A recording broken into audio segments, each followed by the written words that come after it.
देश तानाशाही की ओर गिरता जा रहा है। एक महीने पहले ये सवाल जब मैंने आप लोगों से पूछा था, जाहिर सी बात है बहुत से लोगों को शॉकिंग लगा था, लेकिन किसी भी सच्चे देशभक्त के लिए जो सही मायनों में देश की परवाह करता है उसके लिए सवाल बहुत जरूरी है। कुछ लोगों को डाउट हुआ था कि क्या सही में ऐसा हो रहा है या नहीं हो रहा, लेकिन पिछले एक महीने में जो कुछ हुआ है देश में उसे देखकर तो यकीनन आपकी आंखें खुल जानी चाहिए। दिल्ली के चीफ मिनिस्टर अरविंद केजरीवाल को बिना मनी ट्रेल और बिना कन्विक्शन के अरेस्ट कर लिया गया। 3 में से 2 इलेक्शन कमिश्नर्स को प्रधानमंत्री मोदी की मर्जी के अनुसार अपॉइंट किया गया। इलेक्टोरल बॉन्ड्स, इतिहास के सबसे बड़े घोटाले की खबरों को टीवी चैनलों से और अखबारों से गायब कर दिया गया। देश की सबसे बड़ी ऑपोजिशन पार्टी कांग्रेस कह रही है कि उनके बैंक अकाउंट्स को फ्रीज किया जा चुका है, वो कैंपेन नहीं कर पा रहे। सालों पुराने केसेस को लेकर इलेक्शन से एकदम पहले इनकम टैक्स डिपार्टमेंट ने इन पर 1700 करोड़ का फाइन लगा दिया। रिपोर्ट किया जा रहा है कि कम्युनिस्ट पार्टी पर भी 11 करोड़ का फाइन लगा दिया। देश भर से खबरें आ रही हैं कि कैसे ऑपोजिशन के कैंडिडेट्स डिक्लेयर होते ही उन पर ईडी और आईटी के नोटिस आ जा रहे हैं, और कांग्रेस का तो ये तक कहना है कि उन्हें अखबारों में पेड एडवर्टाइजमेंट्स छापने तक नहीं दिया जा रहा। इसको छपवाने के लिए हमने नीचे अपना नाम भी दिया, सारा ब्यौरा दिया कि चंदा दो धंधा लो चल रहा था। इस विज्ञापन को छापने से मुख्य जो अखबार थे उन्होंने मना कर दिया। ये क्या हो रहा है देश में? क्या इस तरीके से इलेक्शंस लड़ी जाएंगी? हम लोग क्या कर सकते हैं यहाँ पर देश की डेमोक्रेसी को बचाने के लिए? इन सब सवालों के जवाब इस वीडियो में जानते हैं। और कुछ लोग जिन्हें अभी भी लगता है कि डेमोक्रेसी सुरक्षित है देश में अभी भी, या फिर जिन्हें लगता है कि तानाशाही अच्छी चीज होगी देश के लिए, इनके सवालों को भी आंसर करते हैं।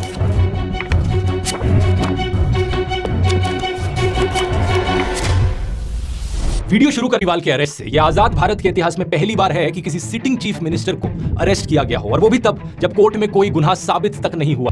इससे पहले दिल्ली के एजुकेशन मिनिस्टर मनीष सिसोदिया को अरेस्ट किया था, दिल्ली के हेल्थ मिनिस्टर सत्येंद्र जैन को अरेस्ट किया था, आम आदमी पार्टी के एमपी संजय सिंह को अरेस्ट किया था, और ये सब लोग आज भी जेल में बंद हैं। मनीष सिसोदिया को 1 साल से ऊपर होने को हो रहा है और सत्येंद्र जैन को तो 2 साल होने को हो रहे हैं जेल में बंद रहे। सबसे हैरानी की बात यह है कि इनमें से किसी का भी गुनाह कोर्ट में साबित नहीं हुआ है। ईडी का आरोप है कि आम आदमी पार्टी के लीडर्स को 100 करोड़ रुपए की रिश्वत दी गई in exchange of undue benefits Delhi की एक्साइज पॉलिसी के तहत। लेकिन पार्टी की पॉलिटिशियन आतिशी कहती है कि 2 साल से ईडी और सीबीआई इस केस को इन्वेस्टिगेट किए जा रहे हैं, 500 से ज्यादा रेड कर चुके हैं, 1000 से ज्यादा विटनेसेस ला चुके हैं, लेकिन अभी तक एक भी सबूत इन्हें नहीं मिला इस चीज का जो साबित कर पाए कि आम आदमी पार्टी या इनके मिनिस्टर्स ने कुछ गलत किया हो। मनीष सिसोदिया के लॉयर ने यही चीज बताने की कोशिश करी थी दिल्ली हाईकोर्ट को कि यहाँ पर कोई मनी ट्रेल नहीं है। इनफैक्ट इस पॉलिसी से देश की जनता को फायदा हुआ, क्योंकि सरकार का रेवेन्यू बढ़ गया था इस पॉलिसी की वजह से, जिसको बाद में इस्तेमाल किया जा सकता स्कूल और अस्पताल बनाने के लिए। तो सवाल ये उठता है कि अगर कोई सबूत ही नहीं है तो कोर्ट इन्हें बेल क्यों नहीं दे रहा? इसके पीछे कारण है PMLA, prevention of money laundering act का कानून। स्पेसिफिकली कहा जाए तो 2018 में जो इस कानून में अमेंडमेंट करी गई थी मोदी सरकार के द्वारा, इस अमेंडमेंट में सरकार ने बेल की कंडीशंस बदल दी, बेल लेने को और मुश्किल बना दिया। बाकी कानूनों में क्या होता है, innocent until proven guilty, bail मिलना आपका अधिकार कंसीडर किया जाता है, लेकिन PMLA में अब क्या हो गया है,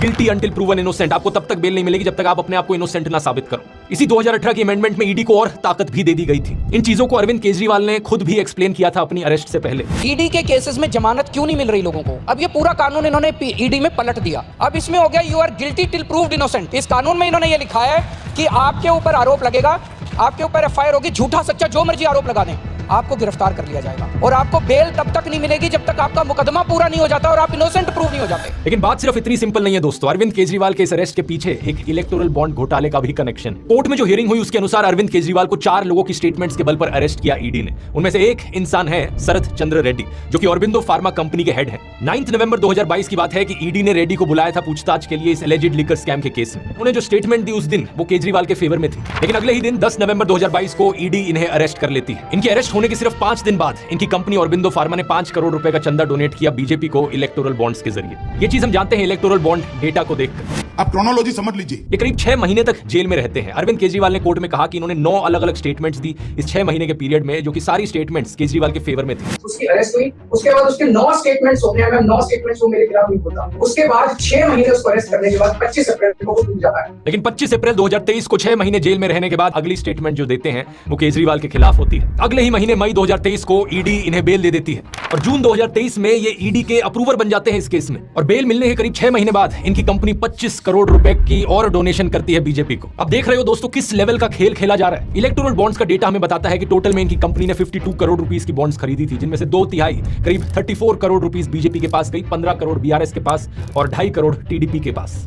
यही कारण कि आतिशी ने कहा कि इस एलिजिड लिकर स्कैम का जो मनी ट्रेल है वो आम आदमी पार्टी के पास नहीं बल्कि बीजेपी के पास जाता है। ये है मनी ट्रेल, शरद चंद्र रेड्डी की कंपनियों द्वारा दिया गया भारतीय जनता पार्टी के बैंक अकाउंट में पैसा। जो बाकी 3 लोग हैं जिनकी स्टेटमेंट्स की वजह से अरविंद केजरीवाल को अरेस्ट किया गया, उनकी कहानियों में भी ऐसी ही क्रोनोलॉजीज आपको देखने को मिलेंगी। शायद यही कारण कि अरविंद केजरीवाल एक के बाद एक समन्स मिस किए जा रहे थे ईडी के, और उन्होंने ईडी के इन सारे समन्स को इलीगल ठहराया। उनके अनुसार ईडी का मकसद सिर्फ और सिर्फ इन्हें किसी भी बहाने से अरेस्ट करना था, जिससे कि पार्टी को खत्म किया जा सके और दिल्ली और पंजाब की सरकारों को गिराया जा सके। एक 8 मिनट की ऑडियो रिकॉर्डिंग है इस केस की, जब अरविंद केजरीवाल खुद को कोर्ट में डिफेंड कर रहे थे। अगर आप वो सुनना चाहें तो उसका लिंक डिस्क्रिप्शन में। अरविंद केजरीवाल के अरेस्ट पर रिएक्ट करते हुए कांग्रेस पॉलिटिशियन राहुल गांधी ने कहा, डरा हुआ तानाशाह एक मरा हुआ लोकतंत्र बनाना चाहता है। नेताओं को धमकाया जाता है, पैसे देकर सरकारों को गिराया जाता है, नेताओं को जेल में डाला जाता है। ये पूरी की पूरी मैच फिक्सिंग करने की कोशिश की जा रही है। मीडिया समेत सभी संस्थाओं पर कब्जा, पार्टियों को तोड़ना, कंपनियों से हफ्ता वसूली, मुख्य विपक्षी दल का अकाउंट फ्रीज करना, और अब तो चुने हुए मुख्यमंत्रियों की गिरफ्तारी भी आम बात हो गई है। कांग्रेस पार्टी को यहां अलग तरीकों से खत्म करने की कोशिश करी जा रही है, और ये कोशिश भी कई महीनों से जारी है।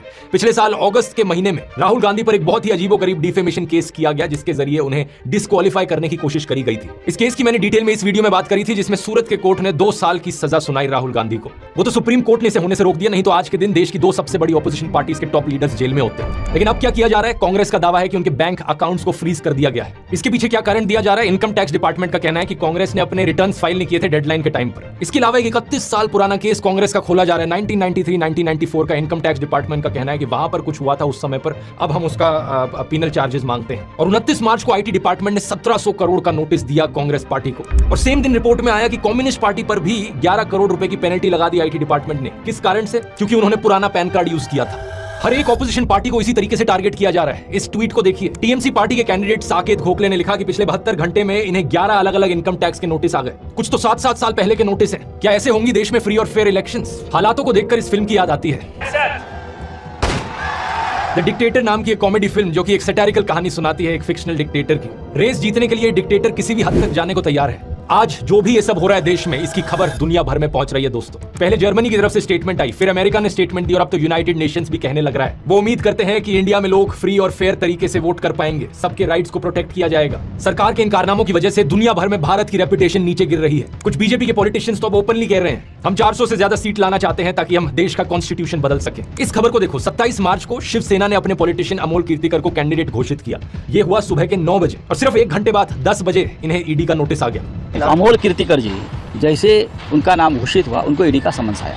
ये दबाव तंत्र है, ये डराने की कोशिश है। एनसीपी के लीडर प्रफुल्ल पटेल याद है, इन पर एक भारी आरोप लगाया गया था करप्शन केस का बीजेपी के द्वारा। 8 महीने पहले इन्होंने लेकिन अपनी पार्टी तोड़कर बीजेपी की अलायंस ज्वाइन कर ली थी, और इसका नतीजा क्या हुआ? 29 मार्च की इस खबर को देखो। जो भी केस सीबीआई ने चलाया था इनके खिलाफ, उसे अब बंद कर दिया गया। अब मोदी सरकार कहती है कि यहाँ कोई करप्शन नहीं था। ऐसे ही बहुत से और केसेस हैं, जैसे कि नवीन जिंदल का केस देखो। ये कांग्रेस के कैंडिडेट थे, इन पर कोलगेट स्कैम का आरोप लगा था, लेकिन 25 मार्च को बीजेपी ज्वाइन करते हैं और अचानक से इन्हें बीजेपी का टिकट मिल जाता है। ये सब देखने के बाद भी कुछ लोग इतने बेशर्म हैं कि वो फिर भी कहते हैं, अरे अगर ये नहीं तो और कौन। हालत देख रहे हो देश में क्या हो गई है। हालत ये हो गई है कि कोई भी और ऑप्शन यहाँ पर बेहतर है। देश में इलेक्शंस को फेयर तरीके से कंडक्ट करवाने की रिस्पॉन्सिबिलिटी आती है इलेक्शन कमीशन के ऊपर, लेकिन वहां अपनी अलग कहानी चल रही है। 9 मार्च 2024 को इलेक्शन कमिश्नर अरुण गोयल ने अपनी पोस्ट से रिजाइन कर दिया। Chief election commissioner Rajiv Kumar का कहना था कि उन्होंने ये इस्तीफा दिया क्योंकि हेल्थ कंसर्न्स थे उनको। लेकिन द हिंदू अखबार के अनुसार उनके पास के जो लोग थे, उनका कहना है कि एक्चुअली में अरुण गोयल की जो हेल्थ थी वो परफेक्ट थी। कारण इसके पीछे ये बताया जा रहा है कि chief election commissioner Rajiv Kumar और इलेक्शन कमिश्नर अरुण गोयल के बीच में असहमतियां थी। अब इसके अलावा एक और इलेक्शन कमिश्नर की पोस्ट खाली पड़ी थी। देश में 3 इलेक्शन कमिश्नर्स होते हैं। इनके रेजिग्नेशन के बाद 2 पोस्ट खाली हो गई। 2 नए इलेक्शन कमिश्नर्स को कैसे अपॉइंट किया जाए और कौन अपॉइंट करेगा? मैंने पिछले वीडियो में आपको बताया था कि मार्च 2023 में 5 जज कॉन्स्टिट्यूशन बेंच था सुप्रीम कोर्ट का, जिन्होंने ऑर्डर किया कि इलेक्शन कमिश्नर्स की अपॉइंटमेंट होनी चाहिए 3 लोगों की कमेटी के द्वारा, prime minister, leader of opposition और चीफ जस्टिस ऑफ इंडिया। लेकिन मोदी सरकार करीब 3.5 महीने पहले एक नया कानून लाई यहाँ पर और कहा कि नहीं, इलेक्शन कमिश्नर्स की अपॉइंटमेंट में चीफ जस्टिस नहीं होंगे, हमारी ही सरकार का यूनियन मिनिस्टर होगा और प्राइम मिनिस्टर होंगे और एक लीडर ऑफ ऑपोजिशन सही। इसके अनुसार 2 नए इलेक्शन कमिश्नर्स अपॉइंट किए जाते हैं। 3 लोगों की जो कमेटी बनाई गई उसमें थे प्रधानमंत्री मोदी, दूसरे थे होम मिनिस्टर अमित शाह और तीसरे थे एक ऑपोजिशन पॉलिटिशियन अधीर रंजन चौधरी। लेकिन इस अपॉइंटमेंट के वक्त भी प्रॉपर प्रोसीजर नहीं फॉलो किया गया। अधीर रंजन चौधरी ने कहा कि एक रात पहले उन्हें 212 नामों की लिस्ट दी गई और मीटिंग से एकदम पहले उन्हें 6 नामों की शॉर्ट लिस्ट दी गई और उन्हें समय ही नहीं दिया गया जज करने के लिए कि किसे अपॉइंट करना चाहिए, उनका बैकग्राउंड क्या है, लोगों का उनका एक्सपीरियंस कितना है, उनकी इंटीग्रिटी कितनी है। प्रधानमंत्री